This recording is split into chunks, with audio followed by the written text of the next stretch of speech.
Nate Sudfeld comes trotting in, down 3. Guy hasn't taken a snap in 3 years.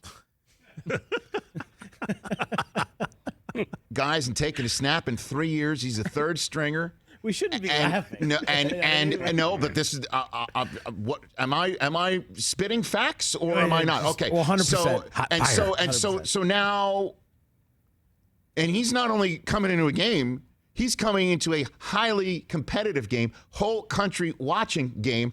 Important game for opponent, important game for rival sitting in New Jersey, important game for fans sitting at home. Our juices are flowing. We just watched that whole day unfold.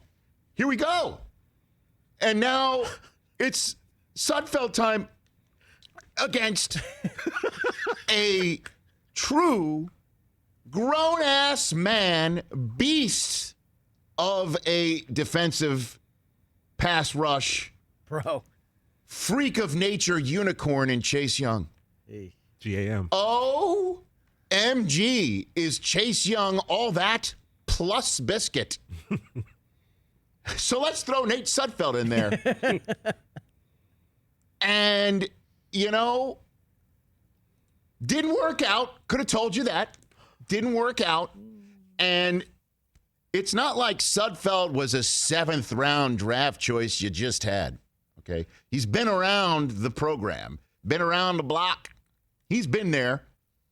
So say some things. Now, we have a new phrase in the NFL for tanking. It's called "We need to see what we've got in Nate Sudfeld." It's a mouthful. It's a lot. It's a mouthful. It's a lot. It's a mouthful. Admittedly, can't fit it on a T-shirt or bumper sticker. Have to see what we've got in Nate Sudfeld. Hey. And thus, game 256 was instantly turned into preseason game number 4. And it stunk. It absolutely stunk. It stunk for, obviously, Giants fans and the Giants. It stunk for all fans. It stunk for the Eagles players. Poor Jalen Hurts. Spilling his guts out. Trying to win a game. It's his team, right? Yeah. It's his team. You have handed the team to him. You have told the team, this is our guy. After you said that I can't turn to him because it means the season's over, which is what Doug Peterson said about a month ago before he was forced to turn to Hurts because Wentz became so unusable. But the Eagles had to tell Jalen Hurts you're sitting because despite deactivating everybody, the Eagles had a chance to win this game. And when it all came down to it, the difference between picking 6th overall and 9th overall, which is what the difference was for the Eagles, became way too more important than finishing the job in the name of being competitive in the National Football League.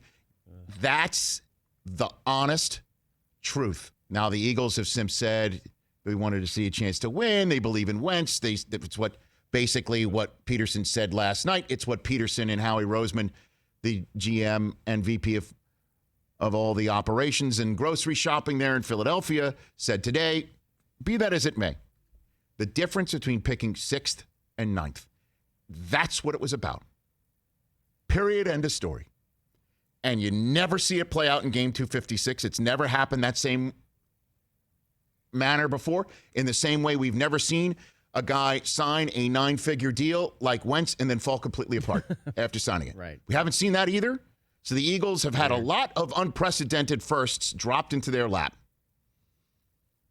And they handled the first one by turning to Hurts, trying to win a division with him. When it didn't work out, they tried to be as competitive as they possibly could until they just couldn't take being competitive anymore for the sake and sacrificed it on the altar of their own draft choice. 6 and 9, the difference between drafting 6th and 9th overall. And I will say this, to be consistent, I will say this, it stunk on ice to see. It just was so difficult to swallow as a fan sitting there. Stunk on ice. But when the Eagles are on the clock in April, 6th overall instead of 9th, they're not going to care.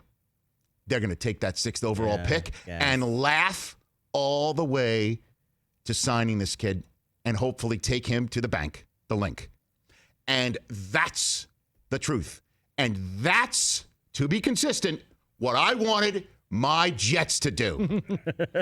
Because when they're sitting there, when they're sitting there 2nd overall, buckle up, watching Trevor Lawrence hold up the Jaguars jersey, smiling next to Urban Meyer or whoever it is, I'm serious. Easy, baby. Hold on a second. Easy, baby. Whoever it's going to be, whoever the Jaguars would never have been able to hire without Lawrence being the one to hold up the jersey, because they completed the job to get Trevor Lawrence in the same way the Jets could not. And the Jets are sitting there watching that happen.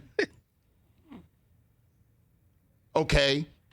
Are they going to be sitting there saying, you know what? Could have been us, but man, the feeling we had after we beat the Rams. Oh, man. Sticking it to the Browns the way we did, and the Browns still made the playoffs anyway, but the way we felt after those 2 days, oh boy, is it worth it. It's worth it. We were competitive. So as much as it stinks, and it's difficult to swallow, and the NFL should call up Jeffrey Lurie and say, did you know about this? Is this the way you're doing it? And everybody's thinking is take draft picks away from... they're just doing what other teams do. It's just not in the spotlight of Game 256, the whole country watching, and the entire number one media market in the world focused on it because their team can make it in the Giants. Everybody's focused on it. The Eagles just did what other teams do and what I wanted the Jets to do. Because right now, you know who's knocking on the Jets' door saying, oh, please, can I come work for the Johnson family? Anybody who would have said that if they had Trevor Lawrence in their back pocket today. Facts. Hashtag facts. Spitting truth in our first show in 2021. I mean, do you want to know who the last 4 number 6 overall picks were? They're better than number 9, I'll tell you that. Justin Herbert, he's good. Yeah. Daniel Jones, he's pretty good. Right. Quentin Nelson. Yeah. Right. Jamal Adams. Okay. See what I'm saying? That's what the Eagles were doing last night, and they can dress it up with whatever language they want to dress it up with. And we could all sit there and go, that's such a bunch of crap. And then they'll go home, and they'll kiss their families, hug them because that's their number one team, and then go back to work if Jeffrey Lurie doesn't allow them to work still there, and say, get ready for number 6. Which is better than number 9. Better than number 9. How are the Jets feeling today? As Schefter's tweeting out how the Jaguars have the best job available for any coach. And that's a fact. A fact. You can bring your own GM. I know the owner, Shad Khan, said today he had roster control all season and he intends to keep it. Not if he wants Urban. And if Urban or whoever comes with their GM and $100 million in cap space and Trevor Lawrence and no state tax to take out of your paycheck, that's the job you're taking. So, spitting the truth. Spitting the truth. Stunk to watch last night on Sunday Night Football. Stunk to high heaven. It was awful in terms of watching a competition and wanting to pay off a season with celebrating the fact that we got through. We're competing as much as we can, even though we're in a pandemic. We're going to go do that. And the team says, you know what? We're taking a knee on that concept in the fourth quarter of a game that means so much to the opponent as well as the New York Giants. And in the name of our own organization choosing 6th overall as opposed to 9th, we are taking a knee, and we need to see what we've got in Nate Sudfeld, which is the new phrase for tanking. It's a mouthful. But guess what? They're laughing all the way to the commissioner's podium with their card, 6th overall next year. And this is what the Jets should have done. Hey, you watched all the way to the end. Thanks for that. Watch more right here.